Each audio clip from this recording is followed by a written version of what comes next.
요한복음 18장 33절과 34절 말씀 읽겠습니다. 이에 빌라도가 다시 관정에 들어가 예수를 불러 이르되 내가 유대인의 왕이냐? 예수께서 대답하시되 이는 내가 스스로 하는 말이냐?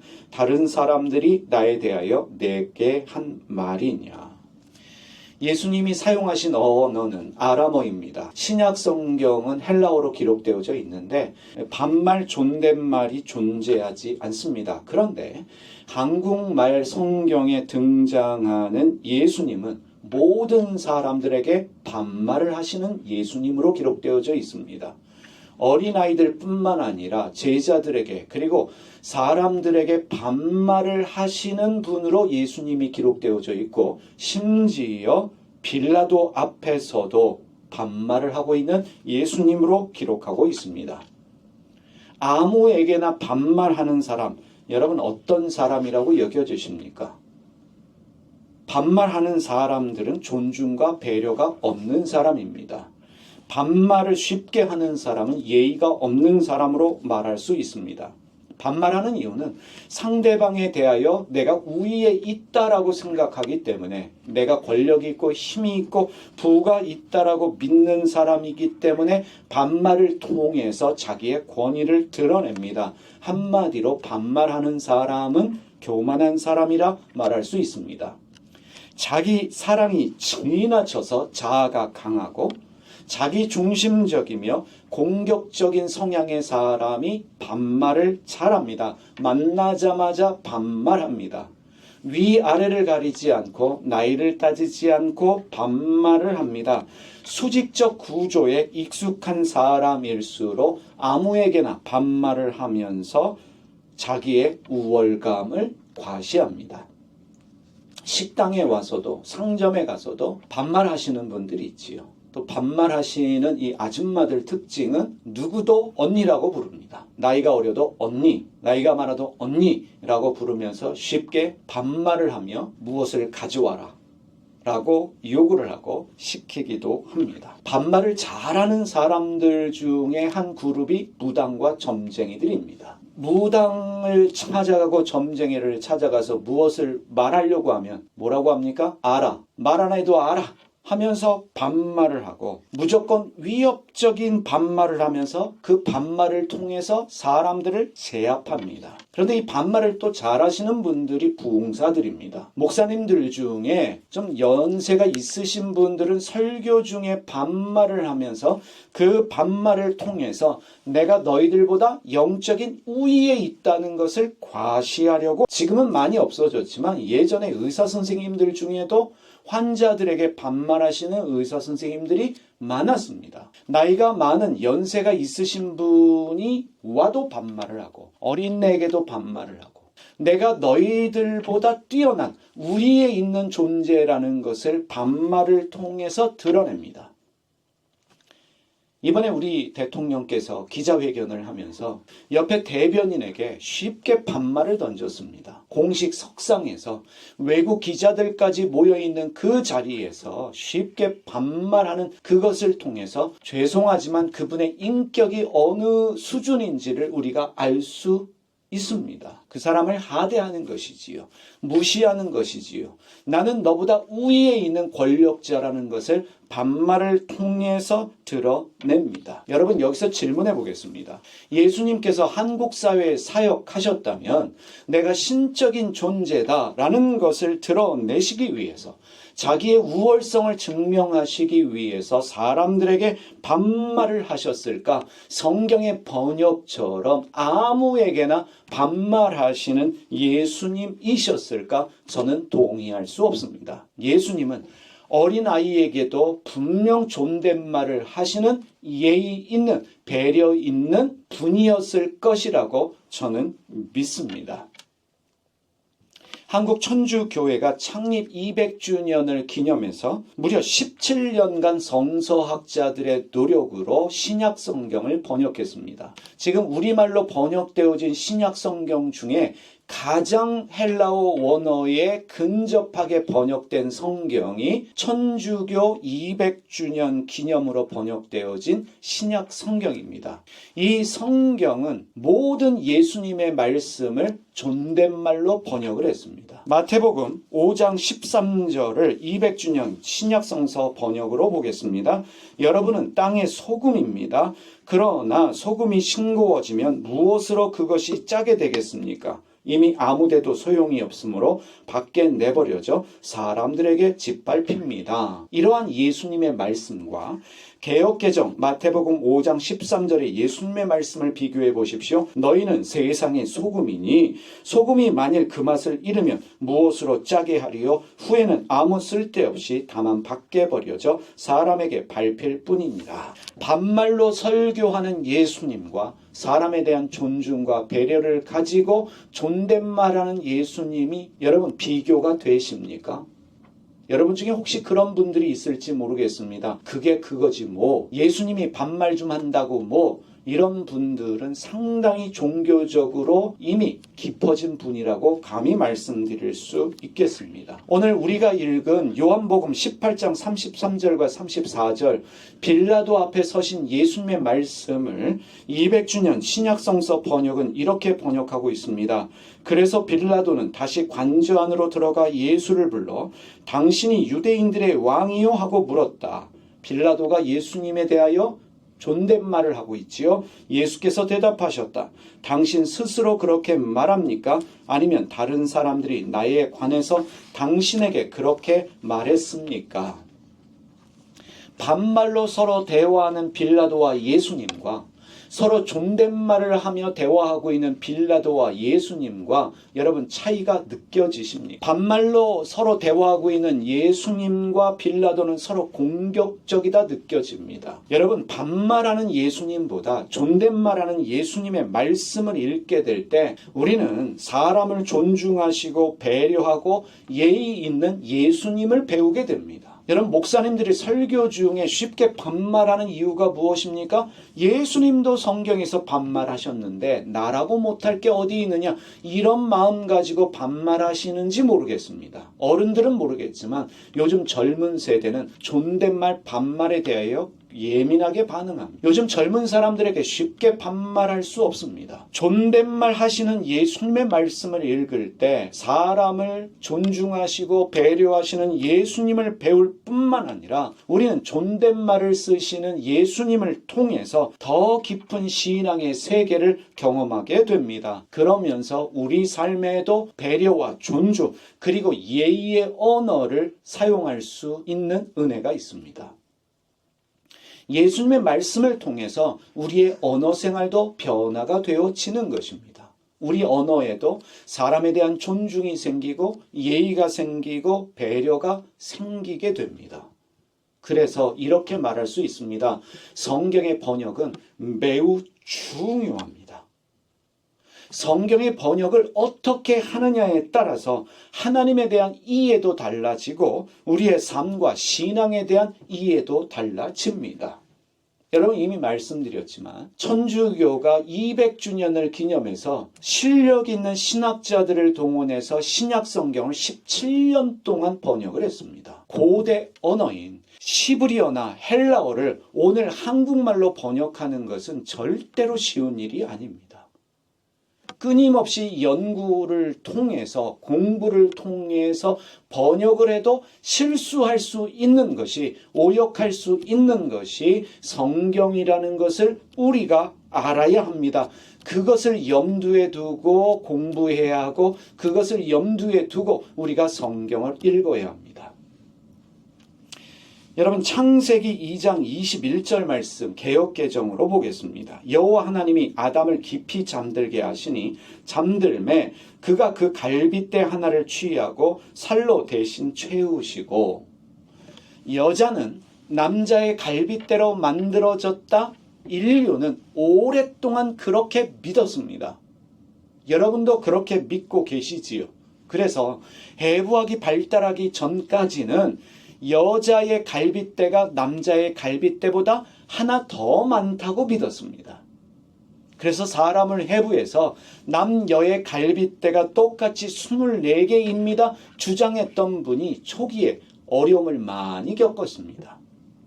성경과 반대되는 이야기를 한다고 어려움을 겪었습니다. 해부학을 통해서 남여의 갈빗대는 똑같이 24개다라고 하는 것이 증명이 됐습니다. 그런데 가장 큰 문제는 무엇이냐면 이 구절 때문에 여성을 남성의 종속된 존재로 이해했고 여성 차별을 정당화하는 근거로 이 구절을 이용했다는 것입니다. 그런데 중요한 것이 있습니다. 갈빗대로 번역되어진 히브리어 단어 첼라는 갈빗대라는 뜻이 없습니다. 다른 한쪽이라는 뜻입니다. 다른 성경에서는 모두 첼라를 반쪽, 다른 쪽으로 번역을 했는데 유독 창세기 2장 21절에서만 갈빗대로 번역을 했다는 사실입니다. 2013년도 7월 13일자 조선일보에 나온 기사입니다. 아담의 갈빗뼈를 빼내 이불을 만들었다는 것 역시 터무니없는 얘기다. 오역에서 비롯됐다. 원래 히브리어 단어는 옆이라는 뜻이었으며 곡선이라는 의미의 어원에서 나왔다. 성서 원본에는 신이 아담의 옆 또는 곡선에서 뭔가를 가져다 이불을 만들었다고 했을 뿐 갈빗뼈를 지칭한 것은 절대 아니었다고 한다. 여러분, 오히려 교회 밖에서 성경 연구를 진지하게 합니다. 원어나 역사적으로나 고고학적으로 오히려 교회 밖이라고 말하는 세상에서 진지하게 역사하고 우리보다 더 앞서가고 있다는 것입니다. 진지한 연구를 통해서 사실에 근거한 자료들을 세상은 만들어내고 있습니다. 그런데 교회는 수백 년 전, 수천 년 전의 사실을 여전히 믿고 있습니다. 과학마저 거부하면서 전문가들의 이야기마저 거부하면서 옛것이 좋다고 옛것을 고집하고 있습니다. 카톨릭 정영진 신부님이 쓰신 창세기 다시 읽기 중에도 이 부분이 기록되어져 있습니다. 교회는 하느님께서 아담의 갈빗대 하나를 빼서 여자를 만들었다고 해석해 왔는데 이는 사실 오역이다. 유명한 아담의 갈빗대는 성경에 쓰인 단어의 본뜻과 다르다. 그 단어는 개약궤의 한 면, 천막의 한쪽 면, 성전의 측면, 산의 한쪽 면, 두 쪽으로 나누어진 문의 한쪽 등을 지칭할 때 사용되었다. 우리 교회도 다녀가셨던 배철현 교수님은 이렇게 말합니다. 갈빗대로 번역된 히브리어 첼라는 물에 떠다니는 배의 반쪽을 의미한다. 성서 해석을 지난 2000년 동안 독점한 남성들이 여성을 비하하기 위해 그렇게 해석한 것이다. 교회를 오랫동안 다니시면서 이런 이야기 들어보셨습니까? 이미 첼라라는 단어는 갈빗대가 아니라는 것이 증명되었고 연구되어졌고 수많은 자료들이 나왔습니다. 오역이면 어떻게 해야 됩니까? 고쳐야 합니다. 그런데 고치지를 않아요. 왜 고치지를 않냐면 잘 들어보시기 바랍니다. 이 구절을 고쳐버리면 그동안 주장해왔던 신학과 교리를 다 뒤집어 엎어야 합니다. 우리 교회가 가진, 교단이 가진 이 교리와 신학을 뒤집어 엎는 일이 주저되기 때문에 그렇게 하면 많은 혼란이 생기기 때문에 여전히 오역을 고집하고 있습니다. 인간이 만든 신학과 교리 때문에 고의적으로 성경을 오역하고 있다는 사실이에요. 갈빗대에 대한 잘못된 이해가 사라지면 성경은 새롭게 보입니다. 새로운 것들이 깨달아지게 됩니다. 아담이라는 단어는 남자의 이름이기 이전에 아담의 히브리어는 남자를 말하기도 하지만 사람을 말하는 단어이기도 합니다. 영어의 man은 사람이면서 남자입니다. 아담이 잠들었다는 것은 사람이 잠든 것이고, 그 사람이 잠든 사이에 하나님이 그의 반쪽을 가지고 여자를 만드셨습니다. 그 다른 반쪽이 남자가 되었다는 것이에요. 그러면 여러분 생각해 보십시오. 남자와 여자는 사람에서 반으로 쪼개진 존재이고 하나님이 그렇게 만드셨습니다. 학자들은, 초기의 성경 번역자들이 이 단어를 알고 있었음에도 불구하고 고의적으로 갈비뼈로 번역했다라고 이야기를 합니다. 이제 공부한 사람들이, 연구한 사람들이 갈빗대가 아닙니다 라고 하는 이야기를 하며 그 사실을 증명했다면 이 성경의 번역은 반드시 바뀌어야 합니다. 여성에 대한 생각이 바뀝니다. 남녀 차별의 문제가 사라질 수 있습니다. 남자, 여자는 평등한 존재라는 것을 우리가 깨닫게 되어집니다. 성경은 지난 시간에도 말씀드렸지만 무서운 책이에요. 성경은 어렵지만 무서운 책입니다. 약을 잘못 먹으면 죽을 수 있는 것처럼 성경을 잘못 이해하면 그 성경 때문에 내가 망하고 심지어 사람을 박해하고 학대하고 죽일 수 있는 살인 도구가 될 수 있는 것이 성경이라는 사실입니다. 마가복음 16장 17절과 18절 말씀 보겠습니다. 믿는 자들에게는 이런 표적이 따르니 곧 그들이 내 이름으로 귀신을 쫓아내며 새 방언을 말하며 뱀을 집어올리며 무슨 독을 마실지라도 해를 받지 아니하며 병든 사람에게 손을 얹은즉 나오리라 하시더라. 제가 여러분들에게 이 구절을 읽고 믿습니까? 라고 하면 교회를 오랫동안 다닌 사람들은 믿습니까? 나오면 아무 생각 없이 아멘이라고 답을 하실 겁니다. 그래서 여러분이 답을 하셨기 때문에 제가 여기 앞에 독을 한 잔 갖다 놓고 믿음이 있으시면 이 독을 마시십시오. 그러면 죽지 않겠습니다. 라고 한다면 여러분 하시겠습니까? 2014년도 미국의 한 교회에서요, 예배 중에 이 말씀을 문자 그대로 믿으면서 독사를 들고 예배를 드리다가 그 독사에 물려 죽은 제이미 쿠츠라는 목사가 있습니다. 미국에 이런 교회들이 적지 않게 있어요. 예배 중에 팔뚝보다 더 큰 독사를 들고 나와서 손에 쥐고 믿음만 있으면 이 독사에 물려도 죽지 않습니다. 물려서 죽었어요. 근데 그 아들도 목사가 되어서 여전히 같은 교회에서 뱀을 들고 예배를 드리다가 뱀에 물려서 병원에 실려가고 하는데, 참 재미난 것은 그럼에도 불구하고 그 교회를 다니는 상당수의 교인들이 있다는 것입니다.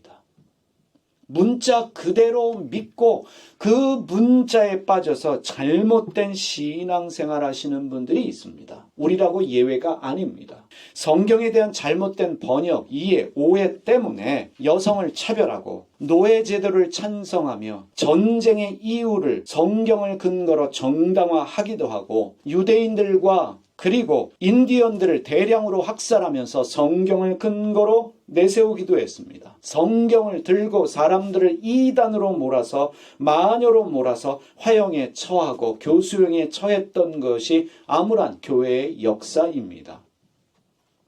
성경은 제대로 배워야 합니다. 제대로 알아야 합니다. 우리의 믿음은 성경에서 시작되기 때문에 교회는 성경을 조심스럽게 가르쳐야 하고 우리 또한 조심스럽게 배워야 합니다. 내가 아는 것이 전부가 아닙니다. 여러분 아프시면 병원 가죠. 어떤 병원이 좋은 병원일까요? 큰 병원이라고 좋은 병원이 아닙니다. 좋은 병원에는 실력 있는 의사들이 있어야 합니다. 의대 나와서 소위 말하는 의사 자격증을 가졌다고 해서 모두 실력 있는 의사가 아닙니다. 전문의 자격증 없는 의사도 있지요. 의사라고 모든 병을 다 아는 것이 아닙니다. 돈에만 관심이 있는 의사들이 있어요. 그래서 동네 병원 가면 아파서 왔어요 하면 무조건 링겔 맞으라고 권하는 의사들도 있습니다. 그게 돈이 되기 때문에 그래요. 좋은 의사들은 끊임없이 공부합니다. 학회에 참석합니다.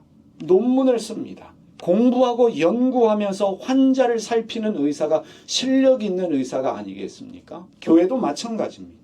여러분 신학교 나왔다고 해서 요즘 신학교 1년짜리도 있고 일주일짜리도 있고 목사라고 하지만 이분이 정말 어느 정도 공부했는지, 또 요즘 신학교 보니까 히브리어 헬라어 가르치지 않는 학교들이 많아요. 히브리어 헬라어를 한 달 일주일 만에 끝내는 신학교들도 있더라고요. 목사가 됐습니다. 목사라고 다 좋은 목사라고 말할 수 있을까? 실력 있는 목사라고 말할 수 있을까? 여러분 좋은 목사는 어떤 목사일까? 여러분 믿음은 좋은 목사를 만나야 되는데 제가 생각하는 좋은 목사는 제대로 가르치는 목사입니다.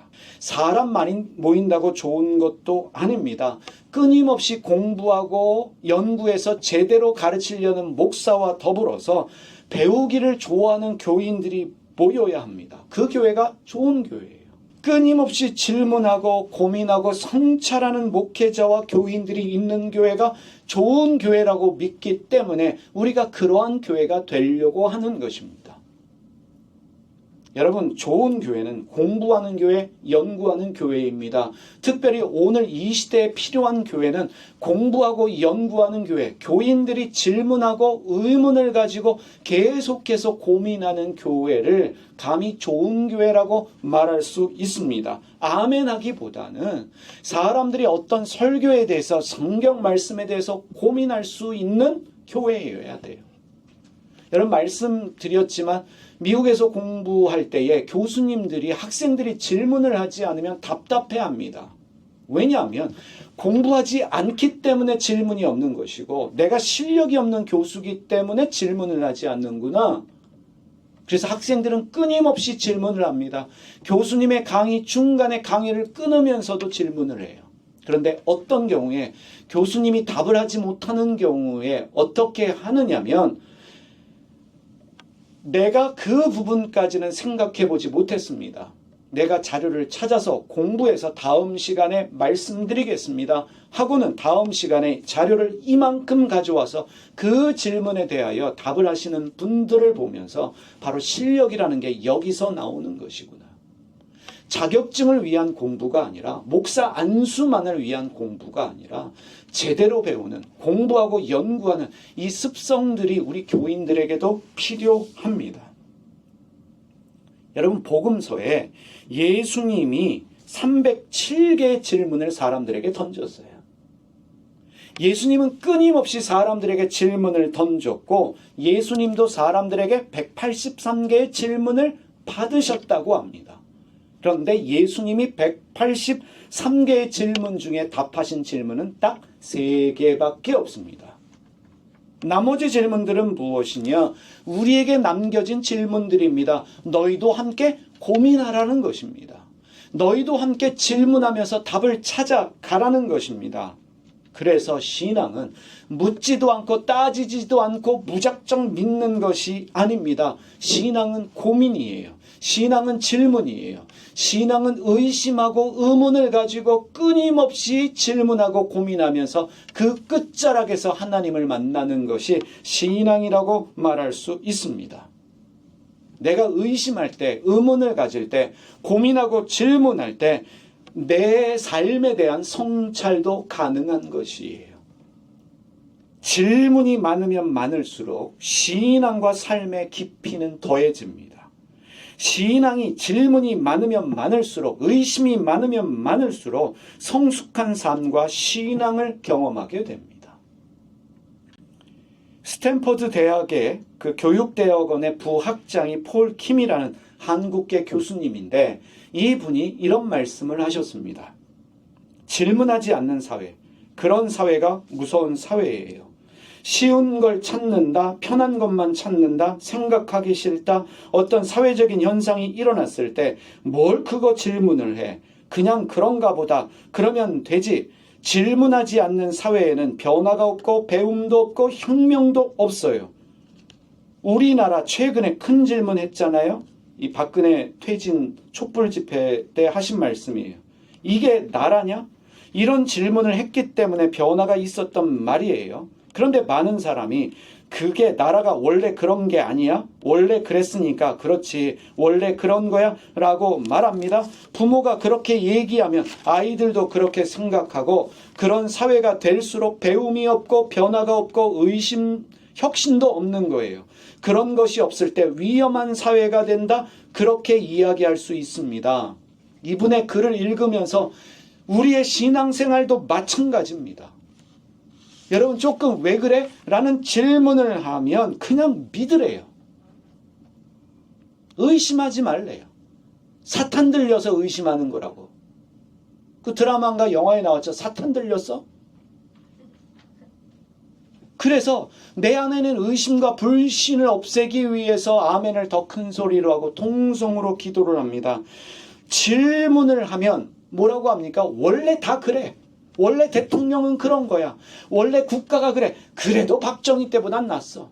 그래도 전두환 때보단 낫어. 라고 하면서 무조건적인 의지를 보내려고 하는 분들과 무조건 믿으려고 하는 의문과 질문을 용납하지 않는 교회와 다를 것이 없습니다. 그런 믿음은 배움이 없고 변화도 없고 혁신도 없어요. 그런 것이 없으면 의문과 질문이 없으면 위험한 사회가 되는 것처럼 신앙생활도 마찬가지입니다. 필로신학교의 김세훈 박사님이라는 분이 계시는데 이분은 바울신학으로 세계적인 분입니다. 이분이 이런 말씀을 하셨습니다. 기자가 이런 질문을 했어요. 왜 신앙에 질문이 중요합니까? 질문해야 되는 이유를 물었을 때 질문 없는 신앙은 성숙해질 수 없다. 당연히 무엇이든 질문할 수 있어야 한다. 만약 질문을 이상하게 여기거나 못하게 하는 목사, 교회가 있다면 그 자체로 자격이 없다. 하지만 안타깝게도 오늘날 교회에는 질문이 사라졌다. 질문이 없으면 배움이 없다. 생각해보라. 교인 중에 사회에서 자기 분야의 전문가도 많다. 그런데 이들이 교회만 오면 유독 사고 능력이 저하되거나 이성과 지성이 마비된 듯 완전히 다른 사람이 되는 경우를 본다. 교회가 질이 낮은 신앙교육을 제공하고 있기 때문이다. 목회자들이 회중을 우둔한 대중으로 만들었다. 복음을 바르게 깊이 있게 포괄적으로 전하지 않았다. 진리를 온전히 전하지 않고 다른 것을 교묘히 섞어서 둔갑시켰다. 쉽게 말해서 신앙적 열심 좀 뜨겁게 해주고 거기에 기복도 조금 섞어주면 사람들이 몰려들기 때문이다. 이단이 따로 있나? 복음을 제대로 전하지 않는 것도 이단이다. 교인들이 목사의 말에만 권위를 두는 일사불란한 체제에 갇혔다. 교인들이 스스로 사유하고 고민하고 터득하는 배움보다는 일방적으로 주입받는 데 익숙해졌다.